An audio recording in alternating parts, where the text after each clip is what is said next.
a Jewish person, and we have 4 kids together, which we are raising kind of in both faiths. Practicing Hinduism and Judaism together can be challenging because at some point you do need to make a choice about how you're going to spend just your limited hours in the day and in the weekend. You know, you go to one temple or the other temple. So, you know, some things we have done is like sent our son to like a Jewish preschool. But then on the weekends, usually we've chosen to go to a Hindu temple and have the kids take classes there. At its core, I think that Hinduism really is about finding that joy in devotion and faith to God. There's kind of 2 general concepts that I think show that. And one is this concept of lila, which is that the world, it's like a dream. We're like living this like dream that's not truly real, like the way heaven is real. It's part of God's dream, and it's just living here is just a way of finding joy in different things and ways to express our faith. And the other concept is about heaven. In Hinduism, we believe there's different levels of heaven. So one of them that you may have heard of is nirvana, and I think Buddhism talks about that as well. And that's a place of more like letting go of attachment and letting go of yourself. But in Hinduism, we also believe in another stage of heaven beyond nirvana, which we call Sri Vaikunt, which is more, I think it's almost more typically what even like Christianity would imagine heaven to be like, where, you know, God is there and angels are there, and there's sort of like they're praising God, and there's this like sort of joyful celebration going on, and that's what we sort of view as like the highest level of heaven to be obtained. One thing that Hinduism does try to do is create this framework for you of how to live your life. And, you know, there's certain sets of rules, and it can vary based on, you know, what you choose your path to be and what stage of life you're in or what stage of life you choose to be. I think what Hinduism sort of aspires to is to have people live a full life, is to kind of go through the different stages. So one stage that I'm in right now is like the householder stage. When you have a household, you have kids, you have a family, and you're doing all these things to kind of maintain your house and keep your family going and grow your family and your community.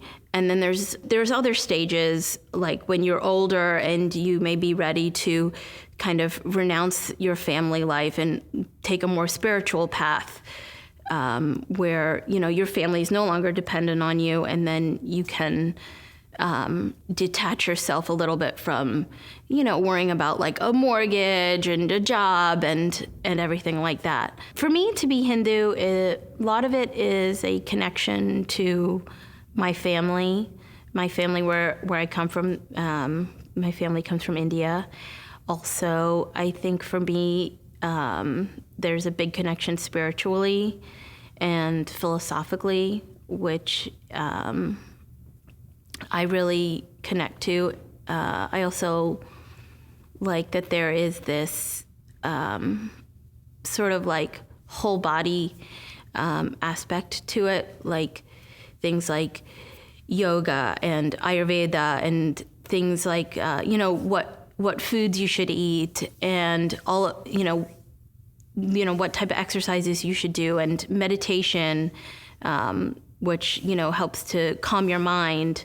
So I like that there is kind of a 360 approach to living your life. And it's also something that, for me, I really want to instill in my children. I think that when you're looking at Hindu scripture, it's so vast. It can definitely be overwhelming because it's like there's just so many different things to choose from. One thing that I think was very instructive for me was the Bhagavad Gita. especially when you're looking at the Bhagavad Gita is when Krishna, who is one of the avatars of God, comes down to earth. And in the Bhagavad Gita, it's just a small slice of a very large epic story. And he's explaining to one of the princes on earth what our duty is and how we can fulfill it. And it does a very nice job of explaining things in an easy to understand way. And it kind of breaks it down very nicely. What is your duty? Your duty to yourself, your duty to God, your duty to your community, and how you can fulfill those. In Hinduism, our understanding of God is one that he is very vast. And one thing that is in the Bhagavad Gita also that did make a big impression on me too is that God is in everything. So there's a small piece of God in me, in you, in animals, in plants, and he can be anywhere. And that's sort of one reason why some people choose to, and I personally choose to, take the approach to be nonviolent, and that has been brought up, in Indian independence. We had the nonviolent movement of independence, and certainly it's a goal I think that Hindus strive to. The other thing that I think is very interesting about the Hindu belief in God is that there are multiple different gods. And we do have this tenet that there are sort of three main gods. There's Brahma, Vishnu, and Shiva. Brahma is the creator, Vishnu is the maintainer, and Shiva is the destroyer. And Vishnu, we believe, had 10 avatars on Earth, 9 so far, and a 10th one to come. And you may have heard some of the names. There's Ram and Krishna are two of the main ones that I think people have heard of.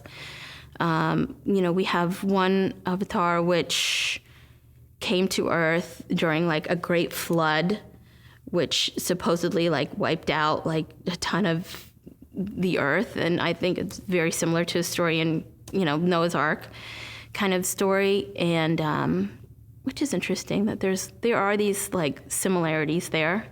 And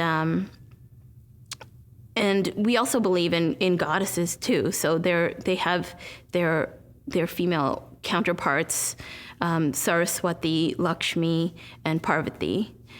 And I think the thing about Hinduism is that, yeah, we do believe in multiple gods. And part of that goes back to one of our other beliefs, which is also in the Bhagavad Gita, is that there are multiple paths to enlightenment. So what may be the right path for me wouldn't be the right path for you, but it doesn't mean that it's wrong. It's just a different choice. If everyone was, everyone doesn't always have to take the same path to get to the same place. We can all take different paths and we can still wind up where we want to go. That doesn't mean that I'm wrong or you're wrong. It's just different. And part of that is that we believe there are multiple gods. And so what might be the right one for me to worship and me to believe in and me to express my joy to might not be joy for you. So that is definitely part of Hinduism. And you see that some people worship Shivji more closely. Some people worship Vishnu more closely. Some people, even within that, they worship Ram more closely, or they worship Krishna more closely. So there is a lot of flexibility in there. And even beyond Hinduism, obviously there is a long history of Muslims in India. And even within some of our bhajans, our prayer songs, there will be references to Allah, that's another choice you could make. And, or that may be another name for God. And just acknowledging that that's a different choice. one thing that Hinduism doesn't really emphasize is conversion. So like, changing people's religion because, well, they believe what they believe, and, that's their path. One challenge or difficulty that I feel as a Hindu in America, looking at how my religion is perceived and comes across, is that it's easy to feel like people are dismissive of my religion, and maybe of the people who believe in that religion as being less than. But at the same time, seeing those people use our religion and our culture for enjoyment or what have you, like exercise, yoga and Holi with colored powders, or chai and turmeric lattes and all of that stuff, but having a hard time acknowledging that that's something that they're taking is Hindu, and that the people that it comes from also have value. My favorite Hindu holiday has to be Holi. It's just so much fun. And that's the one where we get tons of colored powders and throw them on each other. And it's such a beautiful day for joy. And one thing that's been really nice kind of growing up in America is, like, at first it was something that was sort of this pipe dream of mine to experience Holi, because when I was younger, there was no way to really celebrate it. We didn't have access to these things. But over the past 4 decades, these things have become really available and are celebrated widely. And it's such a joy to be able to experience that with our community here.